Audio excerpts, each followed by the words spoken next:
Hi guys, and welcome to our next series. We got back from Tasmania on the Saturday, packed the van and car, and here it is Monday, and we're off for a couple of weeks. We're headed out to Lightning Ridge, then down into New South Wales, where we intend to spend a couple of days at the Warrumbungle National Park, then down into Dubbo for a few days. This hopefully will include a visit to the famous zoo.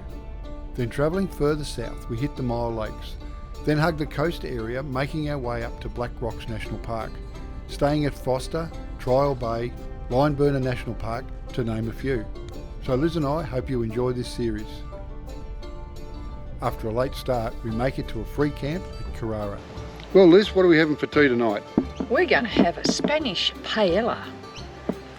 One of them quick meals. 1 pan rice. Not tried it before, so we'll give it a crack. Who knows? Can't be that bad. We might cook a little bit of chicken to go with it. Just sitting in a packet like that, I don't know whether there's enough for 2 of us. Anyway, first night of this little adventure that we're doing. Don't even know the place we've pulled up. It's called Carrara. So as Liz said, we're going to have this paella for tea. So I got the big task of turning on the inverter.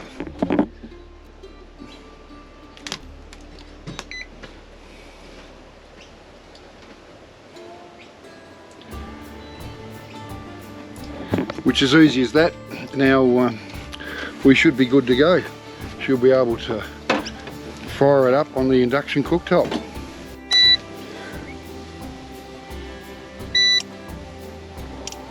So we're just going to brown a little bit of the chicken.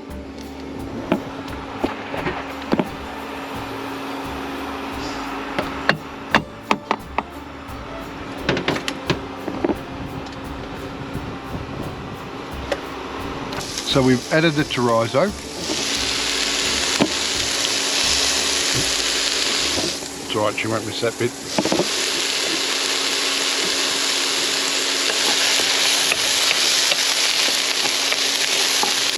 Well, in with the capsicum. So we just add tomato paste and then some water.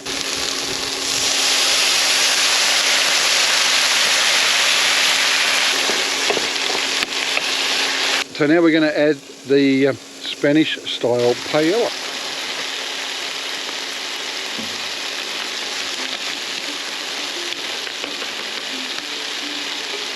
Liz, that looks gorgeous.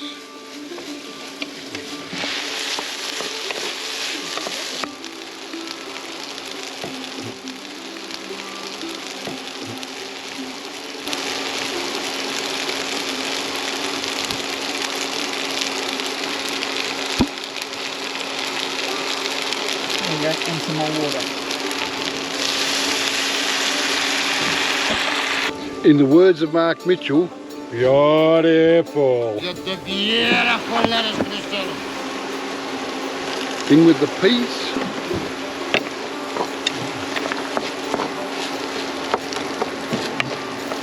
So we're running a fridge freezer now, and that's the beauty of it. Instead of having to carry lots and lots of, well, not that we did carry lots and lots of vegetables before, but now we can bring frozen vegetables and just work through them. That's just so much more convenient. Oh my God. Beautiful. Look at that. That was too bloody special. So Liz, what do you think? Well, let me try.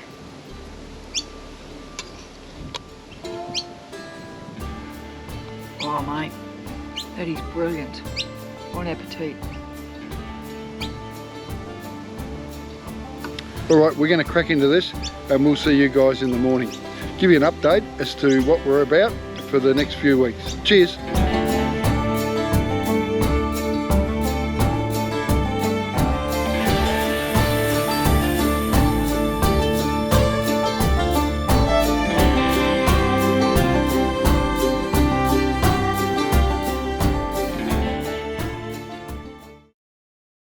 It's better. I can't see. You can't see it. Morning, Liz. Oh, John. Oh, geez, it's a bit early, isn't it?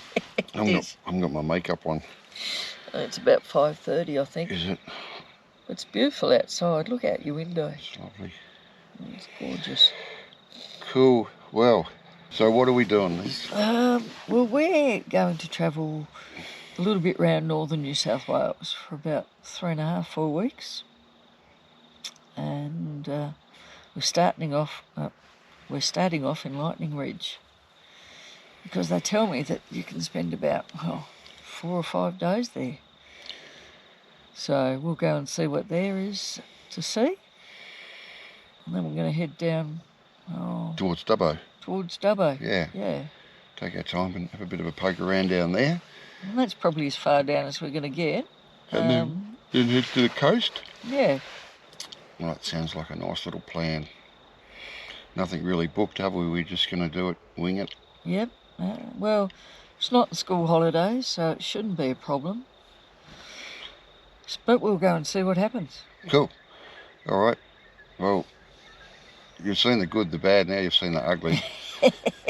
We'll catch up with you on the road. Yeah. See you later. Bye. The Carrara recreational area offers camping in powered and unpowered sites and is free if you're not using any of the facilities. A fee of $25 per night is required if you wish to use these facilities, which includes power and amenities.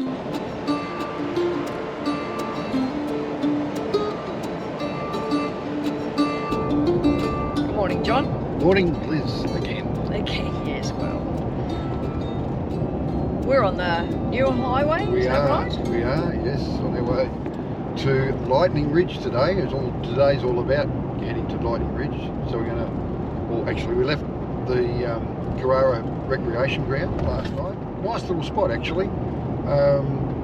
We just ended up cooking a bit of tea and just saw a couple of beers and a glass of wine, dinner. So from there, Gundawindi, Moree, and then on to Lightning Ridge. We haven't been anywhere down this area. No, this is all, I guess you would call it's all virgin territory. We've never been on the Newell Highway. Big paddocks. Yeah, as far as the eye can see, they go. Like wheat, looks like it was wheat that's been all harvested. And then there's all the paddocks of sorghum, all that sort of a reddy orange colour, as far as you can see. So I noticed that the cactus is starting to flower again. As much of a noxious weed as it is, it's quite pretty when it flowers. I'm just going to show you one of the paddocks that's now empty, but man, it's big.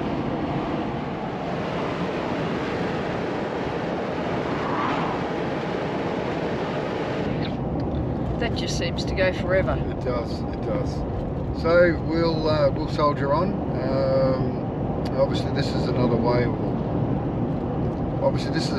that the trucks come from interstate, because there's just one after the other. So I guess this is the way they come in north and then down through the Cunningham Highway into Brisbane, or they head up this way to go north further, Rocky and Darwin, I guess, as well, possibly. Yep. Save them being on the coast. Yeah, it's a more direct route. Probably is. All right, we'll catch up with you guys later. Catch you later.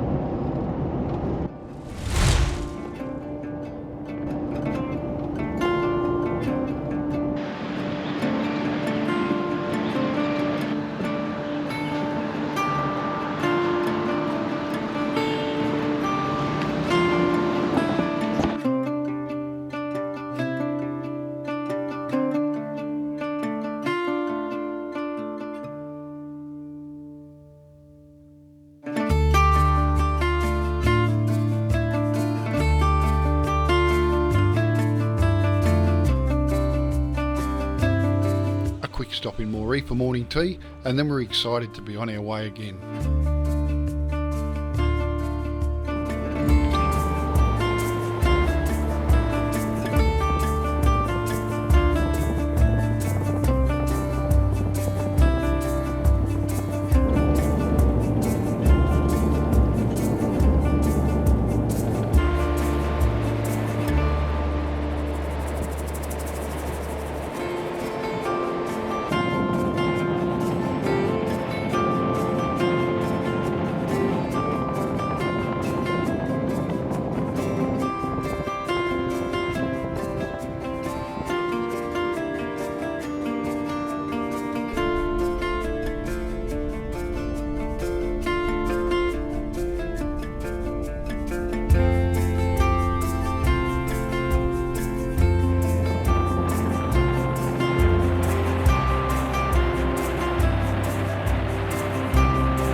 We experienced many sections of roadworks as the road crews make repairs after a massive flood event that occurred a month or so earlier.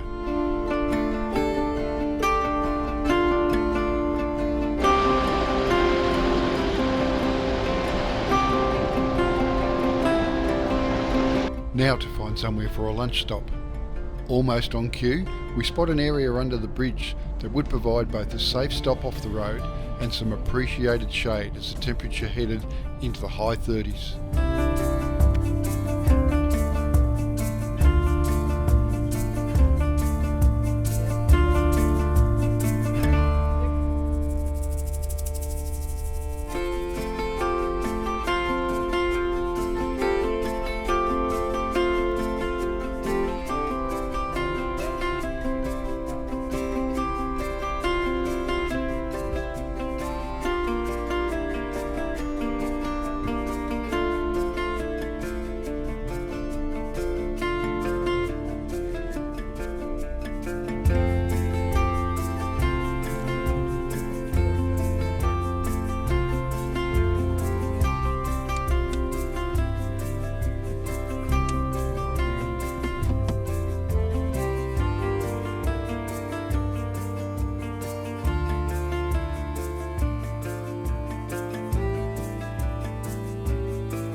Welcome to Lightning Ridge, home of the Black Opal.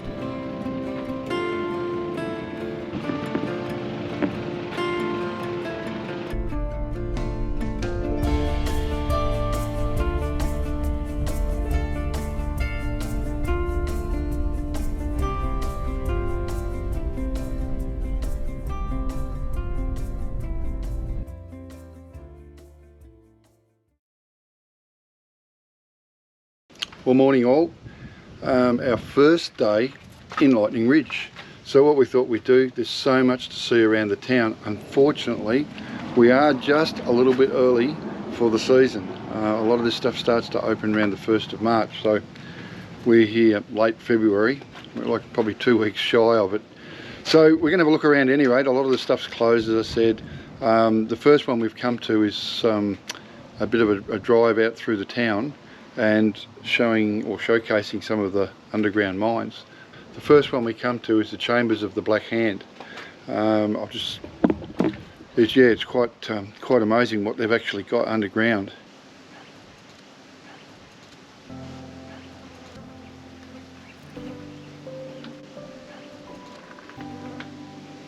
But unfortunately, that's all you're going to see of it today. So we'll have to come back.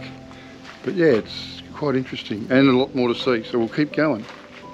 Actually going to build this Australian Opal Centre, which I guess is going to showcase all that there is in Lightning Ridge and how all the process works, how they dig it, what they do with it, and there'll be some images, I guess, of some of the opals that they've actually extracted from the ground. So watch this space. I don't know when it's due to be completed. I'm just trying to see if there's anything on the map here that indicates, I might move this way in the wind, anything on here that indicates when it's likely to be finished. No, I can't see anything.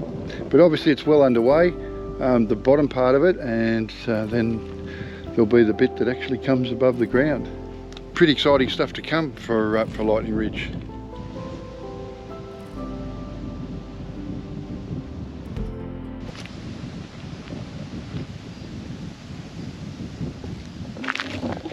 Done. Wow. There is some holes in the ground out here. This is Lunatic Hill, probably appropriately named. The Lunatic Hill open cut mine is the largest open cut opal mine in New South Wales and one of the richest sources of the precious black opal ever found. It's actually an open cut mine. There's a bit of kit around the place that's sort of showcasing how they do it and what they've done. Some of the old equipment. Holy dolly, unbelievable. The story is this opal mine began in the first decade of the 20th century, but mining was concentrated on the 3 mile flat 250 metres north of here. Then a few foolhardy souls decided to try their luck up on the hill. The talk was that only lunatics would go up there, where to reach the opal producing levels a man had to dig 3 times as deep as he would on the flat. But for some the move paid off beyond their wildest dreams. Now from open cut to underground. Fresh air, he said, fresh air, he said. Look at this. Here's a couple of shafts to collect the bruise and feed it 20 metres underground to the mine shafts. Bloody amazing.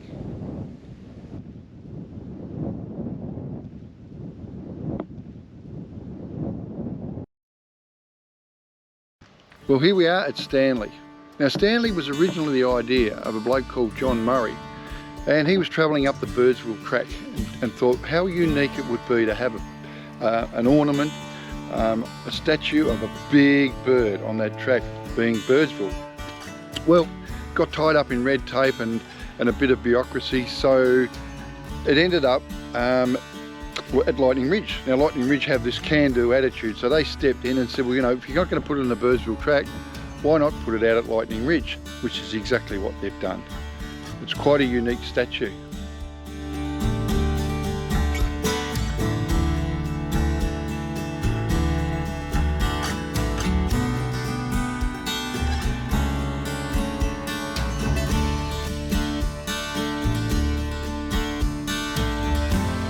So it looks like it's been made up of some steel structures, a VW, a little bug. There looks like there's a satellite dish on there. Actually, there's a couple of satellite dishes.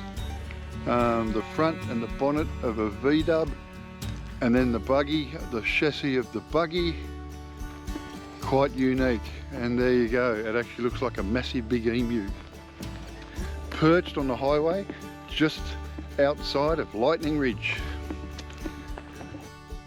We were told about a couple of clubs that are located not far from Lightning Ridge. Up to the challenge, we thought we would investigate. The first was the Club in the Scrub. Wow, what a spot, so much history. This is Gary. You too can look like Gary.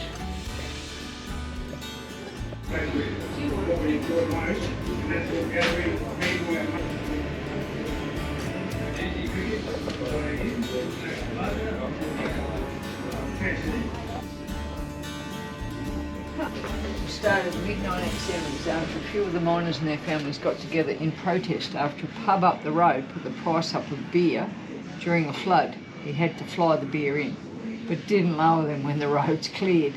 They've been entirely built by volunteer labour. The main material was cypress pine, as white ants don't like it. It wasn't until 1990 that the club became a registered club with a club liquor licence. Up until it got its licence, the police would come out and do a raid 1 or 2 times a year, even though members would have their names on cartons of beer. The club survives from sales across the bar, members doing volunteer shifts behind the bar, donations of money and goods from the members. We can boast we have a member in every state and territory of Australia. Wow. How about that?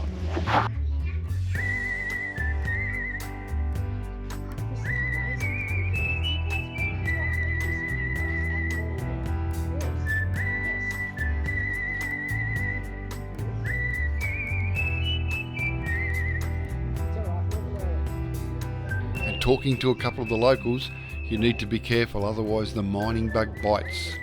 You start to dig, and as the pool table says, never give up. So after a refreshing beverage, we saddle up and continue our quest. The next spot sounds interesting, Lake Beard.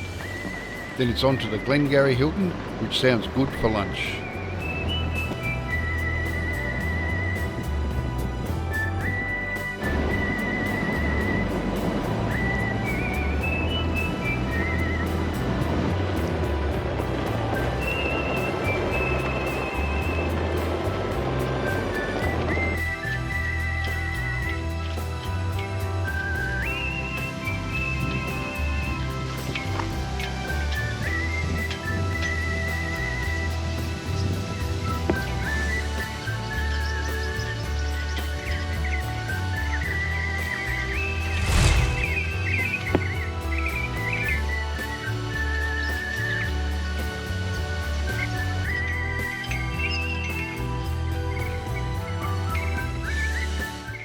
Well, this is the war memorial at the Sheep Station pub, which is currently closed. So they hold their Anzac Memorial here. What a wonderful spot to come.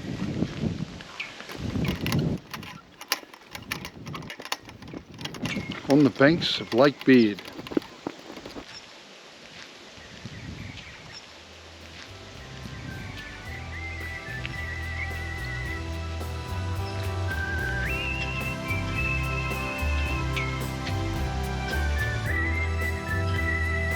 The old gun, she's seen better days, rusting peacefully in the shed.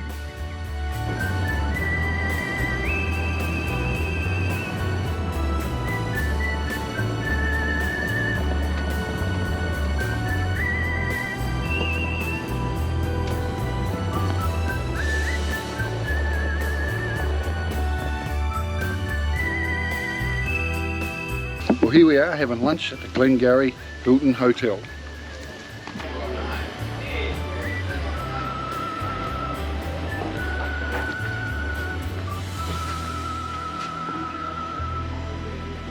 And that is what was left of our hamburger and steak burger. Amazing food, plenty of it. Couldn't eat it all, it was just gorgeous.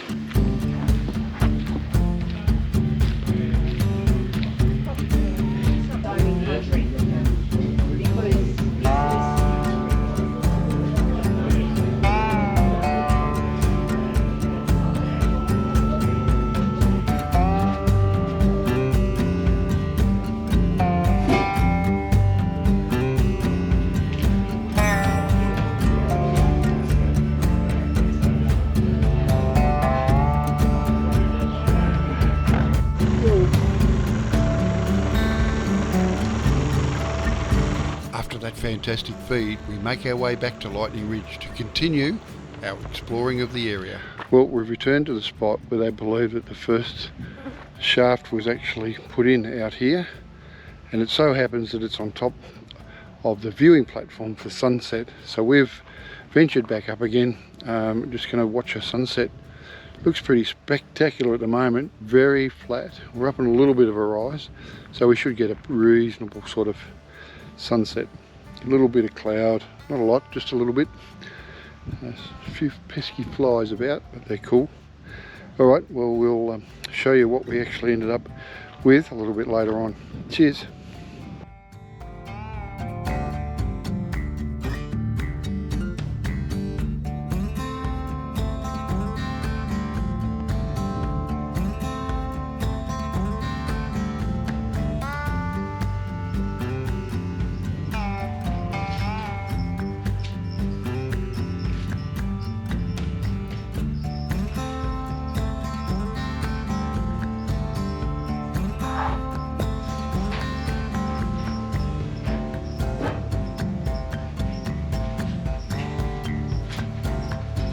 Lots of beer cans, Liz.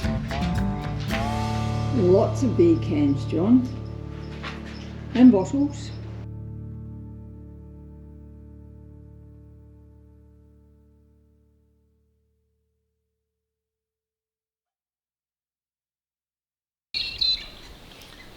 A dip in the artesian bath, which is within walking distance of the caravan park, then bacon and egg rolls is not a bad way to start the day. Then it's out to do some more exploring. First stop was the underground walk-in mine. This allows you to experience the environment that an opal miner works in. A video is provided at the end of the shaft that explains all the processes. Well worth the experience. We're going to be a miner for a moment. Let's go. The backlog here. Keep moving.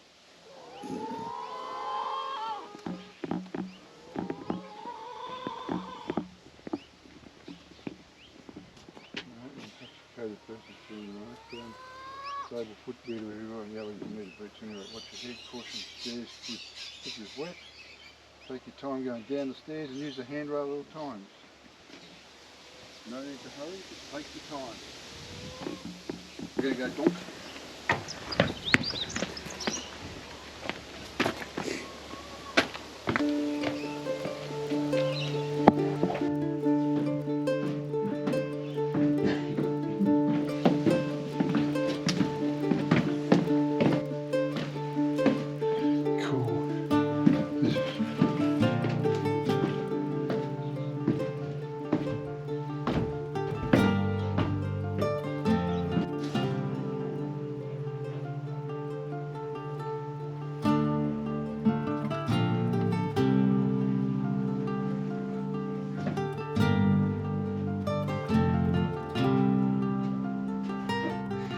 Watch your head, John.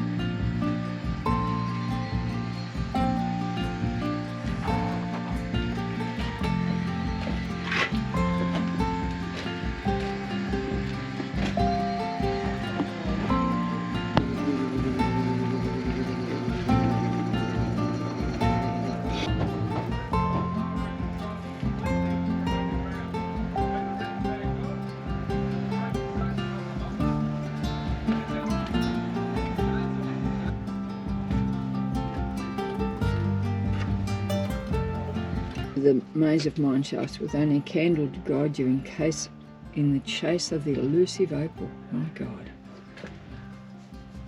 So just got to dig down and get into the clay.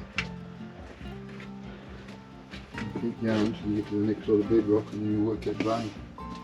Looks like it. That's what it looks like. With storyboards throughout, you are guided through the mine. It's a tough enough gig nowadays. One can only imagine how it would have been all those years ago. George was a problem.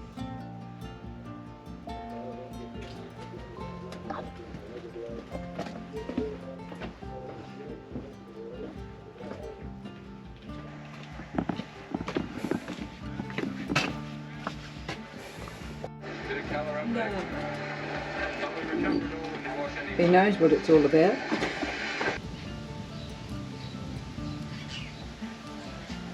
Oh, the winning knows that as soon as So they shored it up. they saw people shore it up, Yep. and then they went in overnight Yep. and nicked it.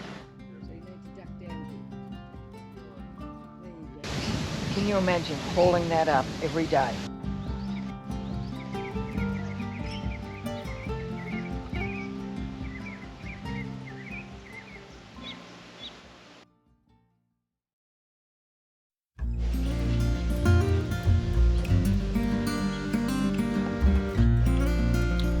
Bevan's Cactus Nursery is well worth a visit. One of the most comprehensive, privately owned cactus collections from around the world is located in Lightning Ridge. Started in 1966, the Bevan family have developed this beautiful and, dare I say, quite unique garden over the past nearly 60 years. And the quality and variety of cactus species in this garden shows extraordinary dedication to this valuable asset. Grace, I suppose.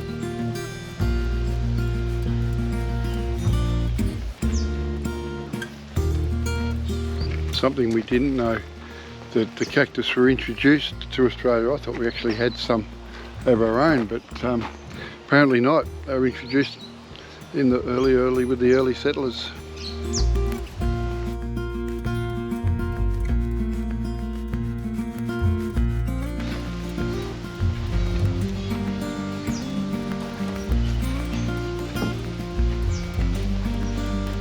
So these ones here, the ones like we see in the westerns. Waiting for Clint Eastwood to jump out from behind one.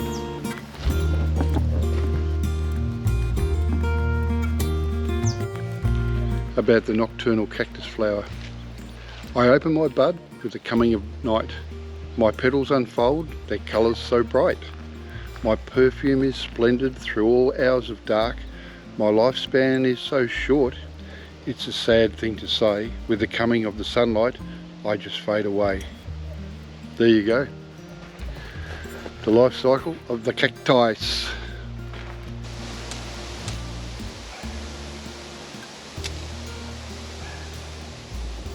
Well, that's interesting. That looks like an octopus or a lizard, or I think there was something said about a crocodile type of cactus. With approximately 2,500 young and age varieties grown from seeds collected from around the world, many plants are nearly well over 100 years old, and the oldest being nearly 150. For me, I had no idea that cacti are generally slow growers, and the size of the plants on display show significant age. This place is well worth a visit. Even better, they would be magnificent during the flowering season. A quick look around town, and then we're off to do the last of the door tours.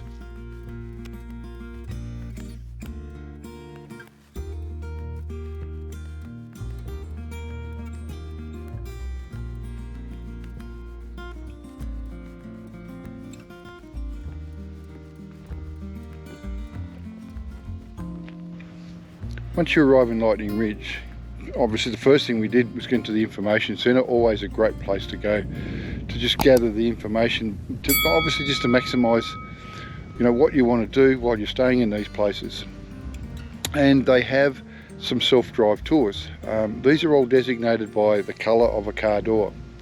There was yellow, red, green and blue. So we're currently on the red one, and this takes us to the Ridge Castle, which is quite an interesting little thing. We're a little early. March, beginning of March is when they sort of things start to open up. So some of these places are not sort of fully open yet. However, we've been able to have a bit of a look around and get to see and get a bit of an understanding as, you know, the harshness of what is opal mining.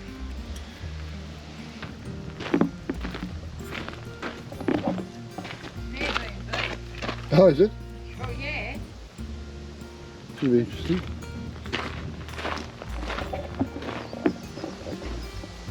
Leap 7. We should see the interior.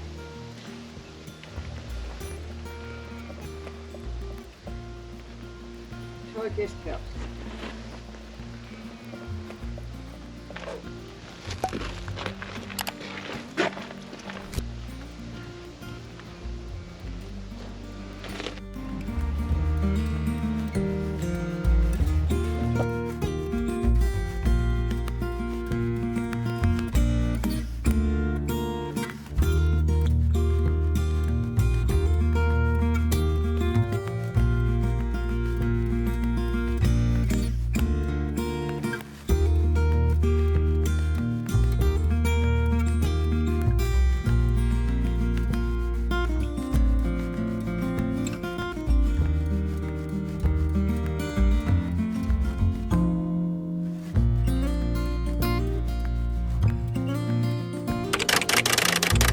In the next episode, we head to one of New South Wales' iconic national parks.